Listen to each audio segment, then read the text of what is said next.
Isso que vou contar aconteceu comigo em 2016 e até hoje eu não consegui encontrar uma explicação. Entrei no hospital para uma cirurgia relativamente simples. Iriam retirar a minha vesícula. Os médicos disseram que era um procedimento comum, algo que faziam praticamente todos os dias. Claro, como em qualquer operação, existiam riscos, mas nada fora do normal. Entrei no centro cirúrgico tranquila. A última coisa de que me lembro foi o frio da sala, as luzes brancas sobre mim e a voz do anestesista pedindo para eu contar de trás para frente. Depois disso, escuridão. Foi a última coisa que soube até acordar em outro lugar. Era como se eu estivesse flutuando. Não sentia peso, não sentia dor e não sentia nem o meu próprio corpo. Então olhei para baixo. E ali estava eu mesma, deitada sobre a mesa de operação. Meu corpo estava parado, cercado por médicos e enfermeiros que se moviam com urgência. Eu conseguia ouvir as vozes agitadas, as instruções rápidas e o barulho dos instrumentos. Alguém gritou que meu coração tinha parado. Naquele momento eu entendi. Estavam tentando me reanimar. Vi quando prepararam o desfibrilador, aquelas pás metálicas que colocaram sobre o meu peito. Veio a primeira descarga. Meu corpo se arqueou sobre a mesa, mas eu continuava lá em cima, flutuando, olhando tudo de fora. Foi então que senti algo mais dentro da sala. No começo pensei que fosse parte da equipe médica, mas não era. Elas vinham da escuridão. 3 figuras começaram a se aproximar lentamente de onde estava o meu corpo. No início achei que fossem apenas sombras, mas conforme se aproximavam, comecei a enxergá-las com clareza. O que vi foi algo verdadeiramente aterrador. Os corpos delas pareciam retorcidos pelo fogo. A pele era preta, rachada como carvão, se desprendendo em alguns pontos. Os rostos também estavam deformados, claramente queimados por um calor extremo.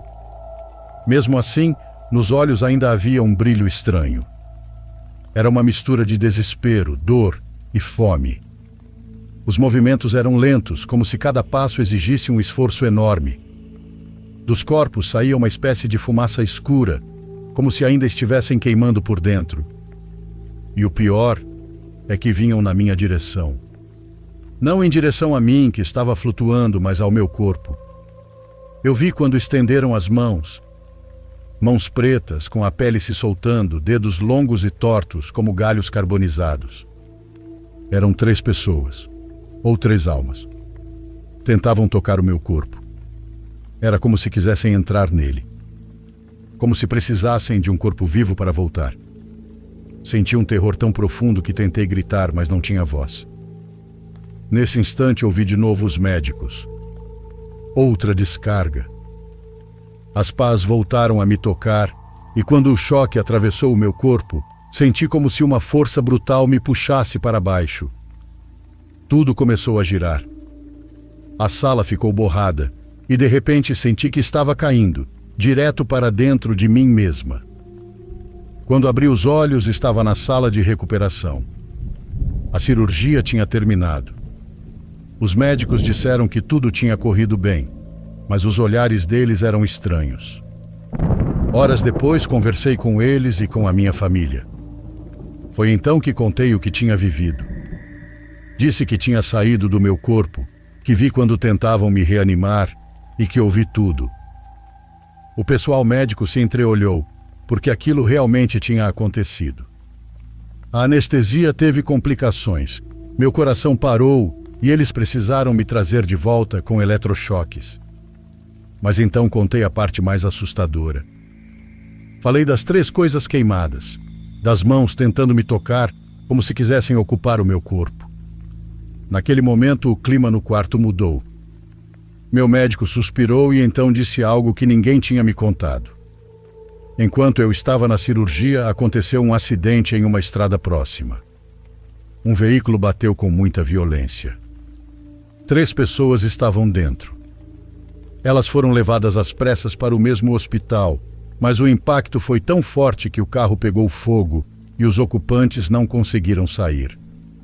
Quando chegaram ao hospital, os sinais vitais deles eram extremamente fracos e poucos minutos depois, os 3 morreram. O médico terminou dizendo algo que até hoje me arrepia. O momento em que aquelas 3 pessoas morreram foi exatamente o mesmo momento em que o meu coração parou no centro cirúrgico. Desde aquele dia, existe uma coisa que eu não consigo parar de pensar. Se o meu corpo estava ali vazio por alguns instantes e aquelas 3 almas queimadas se aproximaram desesperadamente dele, então a pergunta inevitável é: elas realmente queriam me fazer mal ou só estavam procurando uma segunda chance para voltar à vida? Às vezes eu acordo de madrugada com a sensação horrível de ter algo muito perto de mim, esperando o momento em que o meu corpo fique vazio outra vez. Agora despeço-me de vocês. Um abraço de Marta Luiza.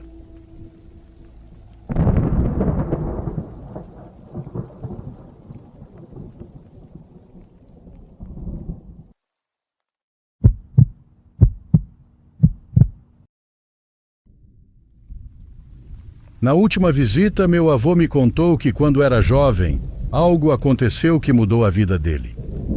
A casa ficava longe da escola e ele precisava caminhar cerca de 1 hora. O lado bom é que naquela época não era tão perigoso para alguém daquela idade andar sozinho pelas ruas e avenidas da cidade. Ele sempre passava em frente a uma farmácia. Lá via que vendiam brinquedos, alguns artigos esportivos, livros e jogos de mesa. Entre eles tinha o tabuleiro Ouija. Diz ele que um dia deram para ele um dinheiro de um sorteio na escola. Com esse dinheiro ele pretendia comprar uma bola, mas na última hora acabou escolhendo aquele objeto que sempre chamava sua atenção quando voltava do colégio. Falo da tábua Ouija. Mas o que vou te contar não tem nada a ver com a Ouija. Meu avô me contou essa história há 1 ano, e só no mês passado liguei para pedir permissão para contá-la.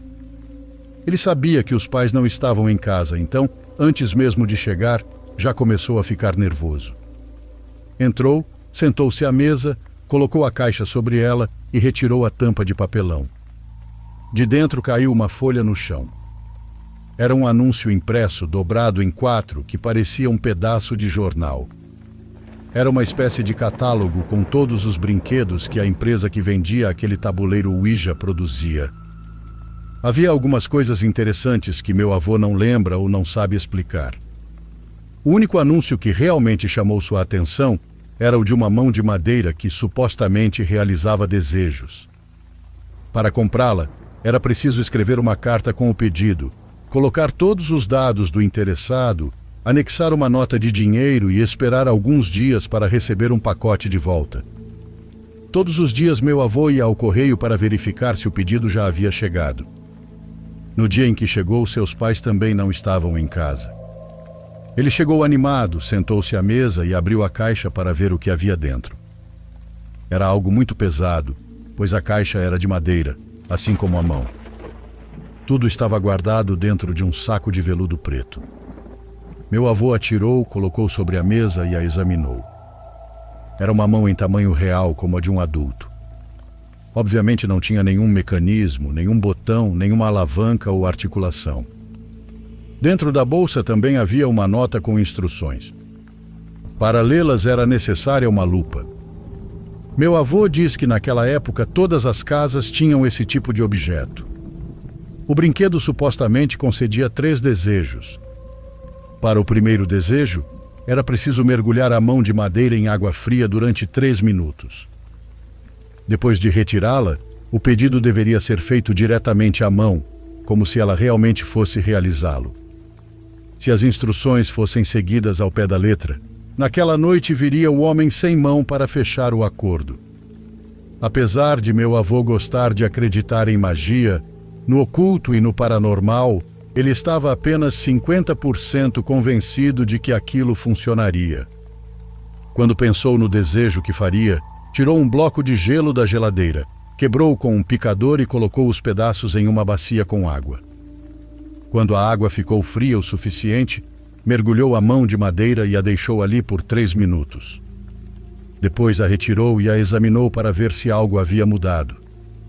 parecia apenas um pouco mais escura e mais lisa. Olhando para a palma da mão, fez o seu pedido. Por causa de um jogo de futebol que queria assistir, desperdiçou o primeiro desejo pedindo que não houvesse aula durante toda a semana. Nada aconteceu ao seu redor. Nada mudou na mão. Não houve nenhuma confirmação de que aquilo se realizaria. Naquela noite ele foi dormir cedo. Diz que no meio da madrugada acordou com muita sede e foi até a cozinha para servir água do garrafão em um copo. Passou em frente à sala e naquele momento a televisão se ligou sozinha. Era um programa em preto e branco, típico da época. Diante da câmera havia um escritório com uma mesa de madeira e várias estantes vazias.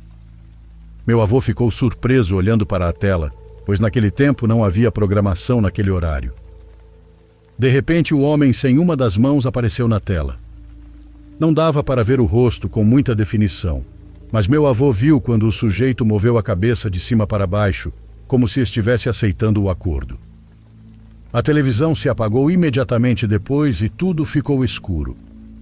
O clarão havia ficado em seus olhos, então ele não conseguia ver nada ao redor. Aos poucos voltou a se acostumar com a escuridão quando, de repente, achou que viu uma silhueta. Assustado, deixou o copo cair e ele se quebrou no chão. Ele não viu onde os pedaços de vidro caíram e, como não havia acendido a luz ao descer, não teve outra opção além de voltar tateando para o quarto. Avançava com cuidado, afastando os cacos de vidro com os pés, até que em um momento de descuido pisou em um pedaço que lhe abriu taio no pé. Mancando, foi até o interruptor e acendeu a luz. Ficou um rastro de sangue que ele teve que limpar depois de recolher os cacos. Para mim, parece que foi nesse momento que o pacto se selou. Obviamente com o sangue que ele deixou pela casa. No dia seguinte, acordaram meu avô no horário de sempre, para que tomasse banho e fosse para a escola com tempo. Mas quando chegou lá, os portões estavam fechados. Disseram que as aulas ficariam suspensas pelo resto da semana. Mas o que tinha acontecido? Minha bisavó foi falar com a diretora. Na verdade, vários pais foram até a escola. Ao meu avô não disseram o motivo. Ele ficou sabendo por outros colegas. O professor dele havia tirado a própria vida na sala, a mesma sala onde meu avô tinha aula. Ele teve a semana inteira de descanso enquanto a escola resolvia tudo. Ou seja, seu desejo foi realizado. Meu avô demorou muito tempo para voltar a usar a mão de madeira.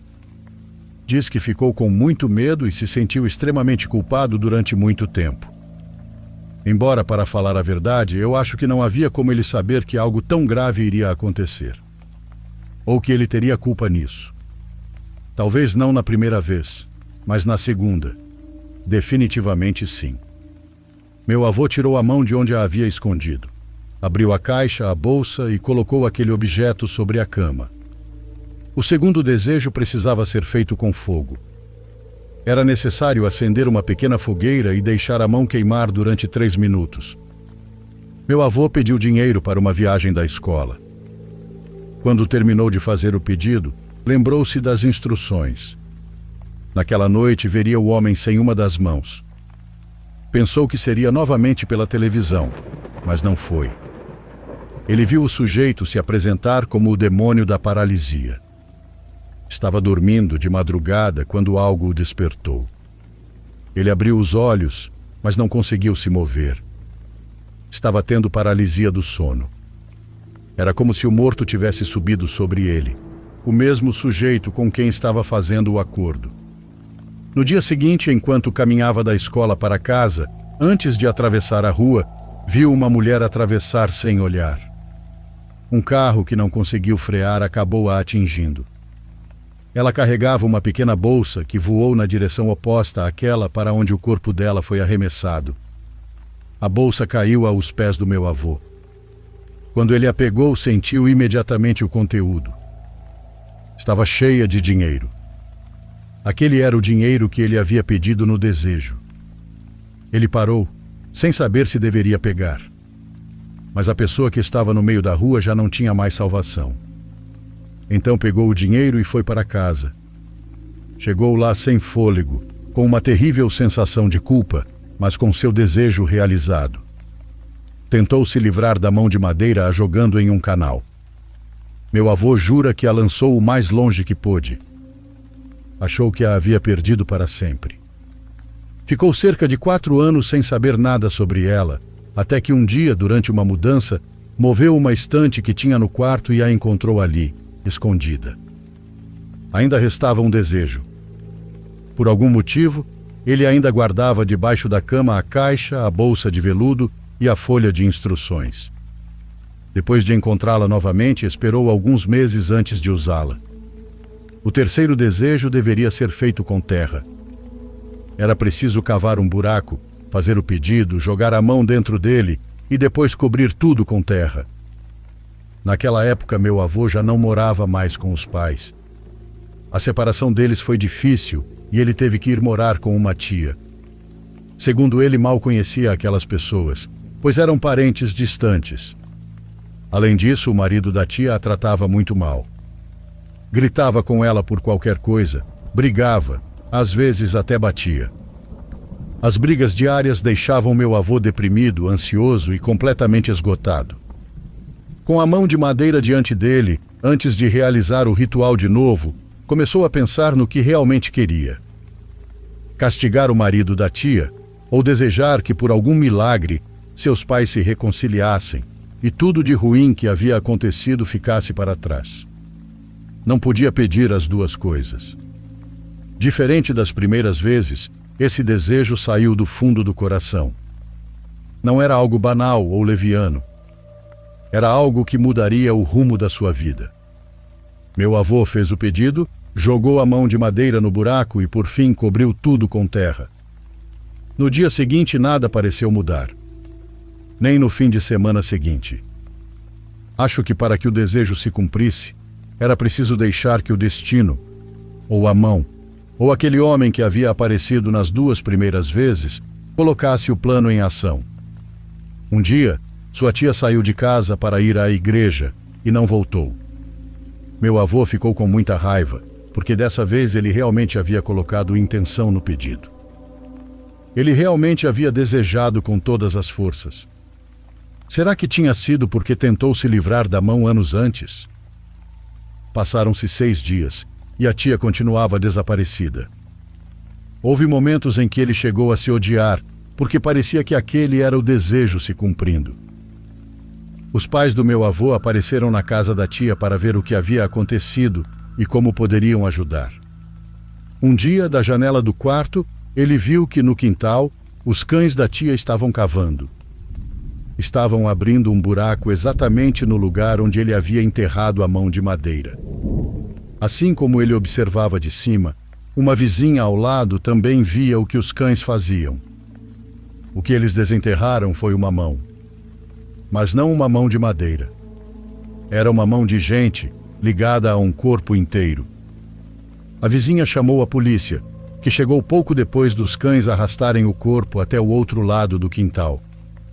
Prenderam o marido da tia. No entanto, na autópsia não encontraram nenhum sinal de violência no corpo dela. Foi como se ela tivesse ido dormir debaixo da terra para nunca mais acordar. O homem foi parar na prisão e todo esse acontecimento acabou levando meu avô de volta para a casa dos pais. Depois disso, a mão de madeira desapareceu para sempre.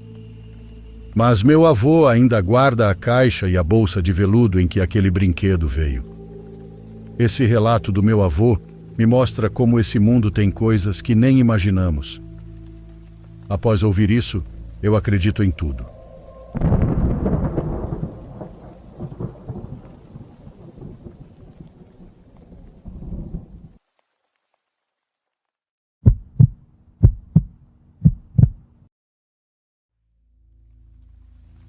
Há algum tempo fui assistente em uma repartição do governo. Depois me promoveram e ainda sigo trabalhando aqui. Por isso não posso comentar em qual dependência específica é, para evitar qualquer coisa. Vai que pensam que eu uso substâncias ou que talvez eu esteja mal da cabeça. Não sei. Vocês já sabem como muita gente é com essas coisas, quando na verdade não é assim. E isso é importante mencionar apenas por um detalhe em particular. No meu trabalho, pelo menos na função que eu tinha em 2008, as pessoas iam fazer alguns trâmites que envolviam documentos que sempre precisavam estar em ordem. Em um momento, vocês vão entender a que me refiro.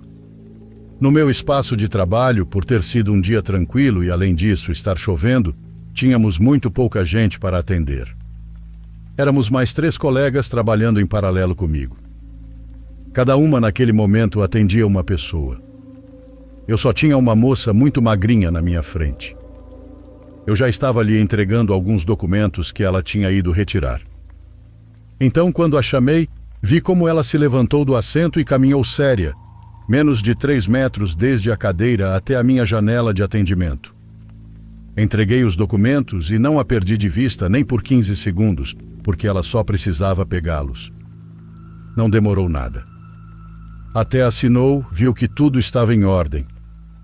Eu já havia confirmado anteriormente os dados dela. Atrás dela, quando me agradeceu e foi embora, estava parada uma senhora. Essa mulher, sinceramente, me assustou, porque eu não esperava que houvesse alguém atrás da moça quando ela saiu. Inclusive, parecia que ela estava colada na garota que tinha acabado de sair. Saindo de trás dela. A mulher era, com todo o respeito, mais robusta que a garota. Então não era possível que eu não a tivesse visto atrás dela, porque era um pouco mais larga que a menina. Ela era mais velha, baixinha, com cabelos grisalhos e meio despenteados. E juro que parecia de outra época, pelo tipo de roupa que usava. Muito séria, e sem que eu pudesse dizer nada, aproximou-se e estendeu a mão dizendo apenas: "Bom dia, senhorita." Eu devolvi o bom dia e perguntei qual trâmite ela vinha fazer. Ela me disse que vinha pelo assunto da pensão. Nós pedíamos alguma identificação que estivesse vigente e tudo mais. Então recebi o que ela estava me entregando na mão. Assim que vi o que ela me deu, percebi que era algo antigo, pois tinha aquele tom de papel velho. Olhei bem. O nome dela eu lembro muito bem. Ela chamava-se Inês. O sobrenome, claro, não vou dizer. Era uma identificação do Seguro Social. Naqueles anos, nós a aceitávamos se a pessoa não tivesse outra à mão, pelo menos para certos trâmites.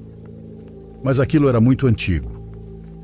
Olhei bem e a data de vencimento era do ano de 1966. Levantei os olhos e perguntei se ela não tinha um documento mais recente, porque aquele já estava vencido há muito tempo. Talvez tivesse se confundido. Mas ela me olhou preocupada, pegou sua identificação, olhou para ela, depois olhou para todos os lados, virou-se e foi embora olhando o documento. "Senhora? Ei, senhora?" Eu disse, levantando a voz. Na porta sempre tínhamos um guarda que autorizava a entrada de cada pessoa e perguntava qual era o motivo da presença. Ele a viu confuso. Depois vi que ele a deteve e alcancei ouvir o que dizia. "Senhora, desculpe, estão chamando a senhora na janela de atendimento." Então eu apenas fiz sinais para o guarda para que a deixasse ir. Eu não entendia o que tinha acontecido. A senhora nem sequer virou para olhar o guarda quando ele falou com ela. Ela apenas foi embora. Como já estávamos quase fechando, ele se aproximou de mim e me perguntou: "Escute, a que horas entrou essa mulher?" "Eu não lembro dela." "Ela entrou com alguém?" "Eu não saí da porta em momento nenhum." "Você viu com quem ela vinha?" "Não entendo de onde ela saiu, pois eu também não a vi entrar." "Ela trouxe um documento bem estranho." Ficamos conversando sobre aquela mulher. Aquilo não deveria ter acontecido. Ela não poderia ter entrado por outro lado. Eu não sei o que foi aquilo. Um fantasma eu não acredito que tenha sido, porque eu tive a identificação dela nas minhas mãos. Fora isso, o guarda a viu saindo na frente dele. Minhas colegas também a viram sair quando eu a chamei em voz alta. Mas então, de onde ela saiu? De trás daquela garota que eu tinha atendido antes? Não sabemos o que aconteceu, mas para mim, Foi alguém que talvez tenha se equivocado de tempo, ou que por alguma razão esteve em um lugar e em um momento que talvez já não lhe correspondesse. E o impressionante de tudo isso foi que não fui a única que a viu.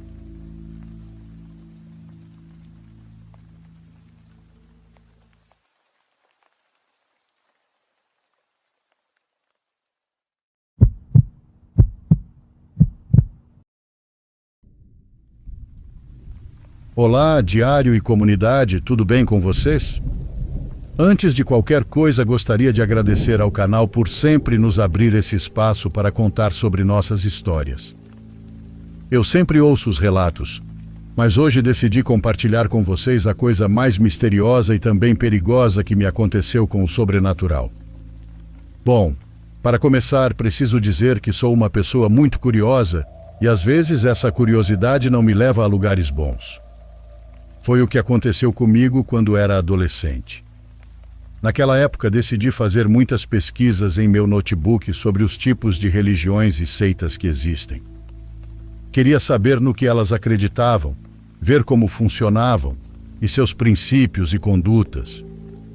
Então fui me aprofundando nas pesquisas até me deparar com coisas pesadas que falavam de magias. Lá existiam descrições sobre magia branca, que era tida como uma magia boa, com alguns símbolos que aparentemente significavam proteção e esses tipos de coisas. Essas minhas pesquisas levaram dias e eu sempre lia sobre isso por muitas horas. Um certo dia fui à casa do meu avô e ele tinha ido ver um terreno dele e lá tinham muitos pés de cabaça. Para quem não sabe, cabaça é um fruto que depois de seco endurece e é muito usado para fazer artesanatos. Meu avô tinha trazido algumas dessas cabaças e eu peguei uma, tendo uma ideia na cabeça. Eu decidi serrar sua parte de cima fazendo uma espécie de frasco com tampa e talhar um daqueles símbolos de proteção nela. No momento em que estava fazendo o símbolo, a faca deslizou e cortou meu dedo. Eu então passei meu sangue no símbolo, acreditando que isso lhe daria mais força e eu seria mais protegida, por assim dizer. Quando terminei, amarrei uma fita vermelha e guardei dentro do meu guarda-roupa. Eu literalmente esqueci daquele objeto lá dentro e segui a vida normalmente.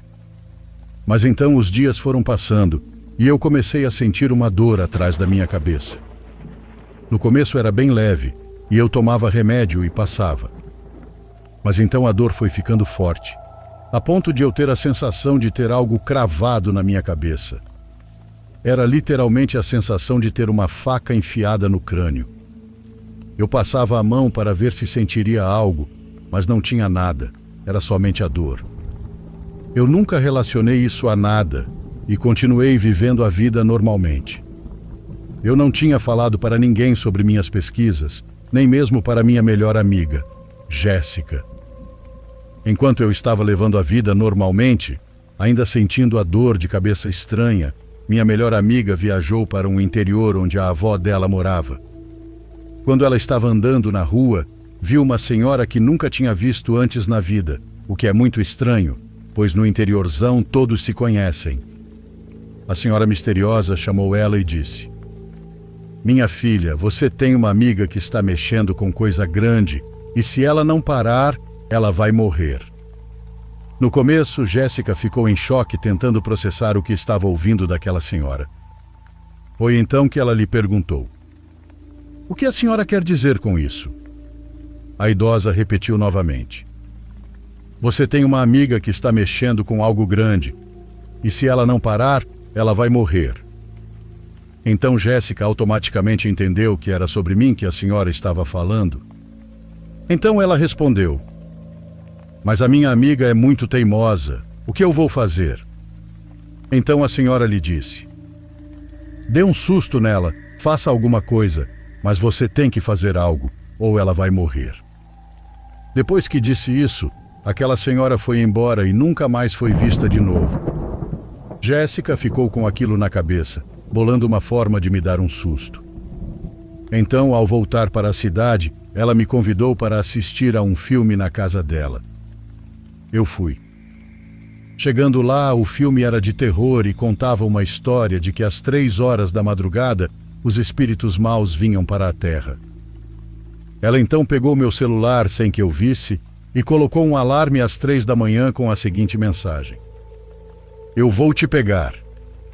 Depois que tudo terminou e eu fui para casa, estava indo tudo normal. Eu estava dormindo até que o alarme tocou às 3 horas da madrugada. Quando vi a mensagem, fiquei desesperada. Chorei muito, com muito medo de algo vir me buscar. Realmente o plano dela de me assustar funcionou muito bem. Meu pai teve que vir orar na minha cabeça para eu conseguir dormir novamente, porque fiquei muito desesperada. Depois de um tempo, o cansaço me venceu e eu dormi de novo, mas com a luz acesa. De manhã cedo, minha amiga veio à minha casa para me visitar e também para saber se o plano dela tinha dado certo. Então eu comecei a contar para ela o que tinha acontecido comigo pela madrugada e como eu estava desesperada. Jéssica não segurou o riso. Foi então que eu percebi que ela tinha feito o alarme. Eu fiquei tão brava que a expulsei da minha casa e disse que nunca mais queria ser amiga dela. Minha amiga foi embora chorando. Quando ela chegou em casa, me mandou uma mensagem no meu celular explicando tudo. Ela disse que só fez aquilo porque não queria que eu morresse. Eu perguntei: "Do que você está falando?" Então ela me contou que encontrou uma senhora estranha na rua que tinha dito para ela que eu estava mexendo com coisa grande e que se ela não me fizesse parar, eu iria morrer. Eu senti um medo enorme quando soube disso. Então associei aquilo tudo às dores de cabeça que estava sentindo sem explicação e que não estavam mais passando com nenhum remédio. Eu então perdoei minha amiga e contei para ela que estava lendo sobre coisas ocultas e de magias. Ela então me disse que eu era louca e mandou eu destruir tudo.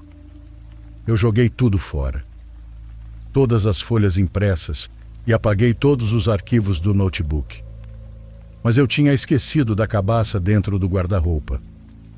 Eu simplesmente não lembrava mais que tinha algo lá. Naquele mesmo dia à noite, eu fui para a igreja com meus pais. Ao final do culto, quase terminando, o irmão que estava lá no microfone apontou o dedo para mim e me chamou para ir lá na frente onde ele estava. Eu fiquei com muito medo, mas me levantei e fui. Então o irmão olhou para mim e me disse bem sério que estava vendo o espírito da morte atrás de mim e que ele iria orar por mim, mas aquele espírito da morte só iria embora quando eu destruísse o que tinha dentro do meu guarda-roupa. Na mesma hora eu fiquei perplexa. Não tinha como aquele homem saber disso. Eu então acreditei no que ele estava falando e, como um banho de água fria, veio a lembrança da cabaça com meu sangue dentro do meu guarda-roupa. Eu recebi a oração, mas a dor de cabeça, que àquela altura já estava bem insuportável, não desapareceu. Quando cheguei em casa naquela noite, não esperei mais nenhum segundo. Corri para o guarda-roupa e peguei aquela cabaça. Acendi a churrasqueira lá no quintal e joguei ela no fogo. Agora vem a parte mais impressionante de todas. Aquela dor de cabeça e a sensação terrível de ter uma faca enfiada na minha cabeça desapareceram instantaneamente, como uma mágica, quando aquela cabaça queimou. Essa foi a experiência mais pesada que tive com o sobrenatural.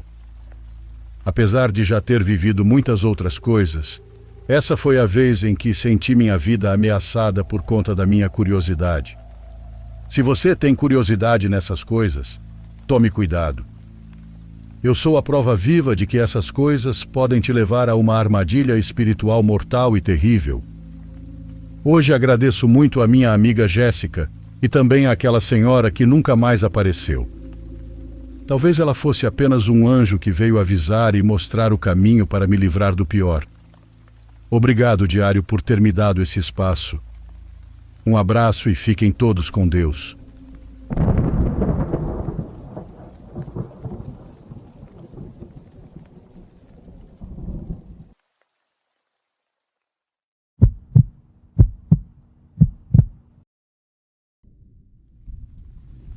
Eu estava indo para uma cabana com um bom amigo meu, o Marlon. A família dele tinha esse lugar nas montanhas que usavam como cabana de férias e normalmente iam para lá em algum momento durante o inverno. Porém, por um motivo ou outro, naquele ano o resto da família dele não quis ir. Como a cabana ficaria vazia, Marlon me convidou. Achamos que seria tranquilo ter o lugar só para nós dois, apenas para relaxar e passar um tempo juntos. Fomos dirigindo até lá e chegamos por volta do meio-dia. Eu nunca tinha estado naquele lugar antes, então não sabia muito bem o que esperar. Era uma cabana bem grande, nada daquelas antigas e minúsculas. Aquela parecia mais nova e bem maior. Para ser sincero, parecia praticamente uma casa. Marlon já tinha ido lá várias vezes, mas era a primeira vez que ele estava indo sem a família. Por isso, descobrir como tudo funcionava acabou sendo meio complicado. Depois de algumas ligações para os pais dele, conseguimos finalmente fazer tudo funcionar e deixar a casa organizada. Naquela noite não fizemos muita coisa, porque estávamos cansados da viagem de 6 horas. Fomos dormir e quando acordamos no dia seguinte, a cabana estava cercada de neve. Durante a noite tinham caído cerca de 15 centímetros e ainda continuava nevando forte. Decidimos ficar dentro da cabana, aproveitando o lugar e a tranquilidade. Na verdade, estávamos fazendo basicamente o que faríamos em casa: assistir TV, conversar e passar o tempo jogando baralho. À noite ligamos a televisão para assistir ao jogo de futebol e começamos a beber um pouco enquanto assistíamos o jogo do Chelsea. Só algumas cervejas, nada exagerado. Mas em determinado momento, nós dois ouvimos algo do lado de fora que soava exatamente como um homem tossindo. Imediatamente levantamos a cabeça e olhamos para a porta da frente, de onde parecia ter vindo o som. Ficamos completamente confusos. Marlon disse que não havia a menor chance de ter alguém ali fora. Mesmo assim, depois de um momento pensando, eu me levantei e fui olhar. Não vi nada. A varanda da frente estava completamente vazia. No fim das contas, achamos que devíamos ter ouvido outra coisa. Brincamos dizendo que talvez estivéssemos um pouco mais bêbados do que imaginávamos e que provavelmente confundimos algum som natural da floresta com alguém tossindo. A ideia de que pudesse haver alguém ali fora, justamente perto da cabana dele, parecia ridícula para nós. Então acabamos esquecendo isso rapidamente. Quando o jogo acabou, ficamos perto da lareira, bebendo algumas cervejas e conversando sobre os velhos tempos. Ficamos acordados até bem tarde e, sinceramente, nem sei que horas fomos dormir. Marlon foi para um dos quartos e eu fiquei na sala. Havia vários quartos sobrando, mas eu quis dormir no sofá, ao lado da lareira, só pela experiência diferente. Além disso, nenhum de nós esperava aquela nevasca pesada nem a queda brusca de temperatura. A cabana também não era exatamente feita para ser usada em temperaturas tão extremas, então o aquecedor comum da casa só conseguia manter o interior por volta de 15 graus. A lareira ajudava bastante a tornar aquilo mais suportável. Enfim, peguei um cobertor e adormeci no sofá. Quando acordei, Marlon estava no corredor sussurrando meu nome. Olhei por cima do encosto do sofá, completamente desorientado e confuso. Ele parecia estar tão confuso quanto eu. "Foi você?" ele perguntou. "Eu o quê?" respondi. Ele pareceu ainda mais preocupado quando eu disse que estava dormindo no sofá e não tinha feito nada. Marlon então me contou que jurava ter ouvido uma porta abrir e fechar. Ele achou que eu tivesse saído da cabana por algum motivo, mas claramente isso não tinha acontecido. Ele foi até a porta e verificou, e ela ainda estava trancada. Naquele momento eu pensei que ele estivesse ficando meio paranoico, ou talvez ansioso por causa da bebida. Então falei para ele relaxar, que provavelmente a cabana estava apenas rangendo ou algo assim. Ele ainda parecia preocupado, como se realmente acreditasse no que tinha ouvido, mas acabou concordando que talvez estivesse exagerando e voltou para o quarto. Eu me deitei mais uma vez e fechei os olhos. Mas depois daquilo, senti como se estivesse completamente acordado. Mesmo assim, fiquei deitado sem me mexer ou abrir os olhos por cerca de 20 minutos. Eu escutava o vento lá fora batendo na cabana e os barulhos da estrutura da casa, mas por algum motivo, tudo parecia estranho agora. Depois desses 20 minutos, sem conseguir esvaziar a cabeça nem voltar a dormir, abri os olhos e me sentei para tentar voltar ao normal. E naquele instante senti um choque percorrer meu corpo. A porta da frente estava aberta. Apenas um pouco entreaberta, mas ainda assim aberta. E eu sabia que ela estava completamente fechada e trancada quando Marlon a verificou. Eu simplesmente não conseguia acreditar. Levantei e caminhei até lá. O vento gelado entrando pela fresta me fez arrepiar. Olhei para fora, mas só vi escuridão. Nada além disso. Então fechei a porta. Agora eu estava realmente nervoso. Queria ir contar para o Marlon, mas não fui. Fiquei parado ali por um momento, olhando ao redor da cabana e tentando entender como aquilo seria possível. Será que nós dois estávamos enlouquecendo? Foi então que ouvi um tum. Veio do lado da cabana. Caminhei em direção ao som e ele aconteceu novamente, dessa vez muito mais alto. Foi alto o suficiente para fazer Marlon sair do quarto e perguntar o que tinha sido aquilo. Balancei a cabeça dizendo que não sabia e mencionei a porta, mas os baques continuaram. Algo estava batendo nas paredes externas da cabana. Batidas fortes contra a estrutura de madeira.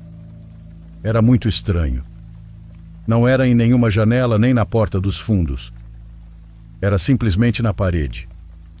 Não havia a menor chance de qualquer um de nós sair lá fora para ver o que era aquilo.